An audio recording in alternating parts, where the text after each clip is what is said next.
The one headline to me was, this thing is going to take a while, isn't it? Yeah, always good to be with you, Andrew. Hope you're doing well. Yes. But for a moment, if we could, the one thing that just strikes me from the conversation yesterday that we all kind of assumed and everyone just kind of has already moved on. But let's just say it for clarity's sake. It's over. Yeah. With the Packers. I mean, that's the real headline. And I think people are kind of assuming that, and people are kind of like, yeah, I guess they're going to go to Jordan Love, and yes, time. But that was confirming. And it was not only confirming from Aaron's side, but more importantly, he felt it from the Packers side. They didn't kind of say it in those words, but he kind of really intimated that the Packers are ready. They're done. And that is a massive statement. 15 years, 18 years as starter. And, you know, personally, Andrew, as you mentioned, I was there. We drafted him. I was there as early part of his career. I went through the whole thing with Brett Favre and Brett Favre complaining about sitting with his replacement every day for 3 years. Aaron Rodgers just sat with his replacement every day for 3 years. It's not a great thing to happen to anyone, but it did, and the symmetry is unbelievable. Now, Jordan Love ascends just like Aaron Rodgers did. First-round quarterback that sat in the bullpen for 3 long years and wondered if he ever was going to play. And now it's happening. So we now have to figure out what's next. And what is also amazing to me is that there appears to be, and I don't think this is going to change, only one suitor for Hall of Famer Aaron Rodgers. Everybody has filled the musical chairs. Jimmy Garoppolo, Baker Mayfield, Derek Carr. They're all done. And these teams have all filled their seats.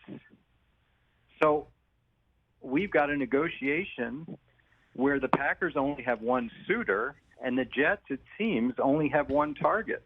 That's what makes for a high-stakes negotiation where we're waiting for either side to blink. Andrew, there are so many ways to go with this, and I would love to go down memory lane here with Favre, but I kind of am fascinated with the idea that the Packers, with the way they have structured this contract, and that was your specialty here, they have the ability to, in essence, squat on him. Now, it isn't ideal, and the idea that the full bonus doesn't kick in until September, you don't necessarily want to go that far down the road. But they have the ability here to basically tell the Jets, we're not giving them to you until you meet our price. I was amused a year ago, Andrew, when he signed that contract, and many respected media and fans said, well, now the Packers and Rodgers are committed for 2-3 years. It looked at it as a 1-year, $42 million deal in 2022, and now we're at the pivot point. This contract was meant to be traded. It has an option clause that starts tomorrow but lasts until September. So any moment between March 17th and September 1st, the Packers could or could not exercise that option. That obviously is meant to transfer to another team at some point because the Packers aren't going to exercise that option, and it's going to transfer to, it seems, the Jets. So what do you think they want?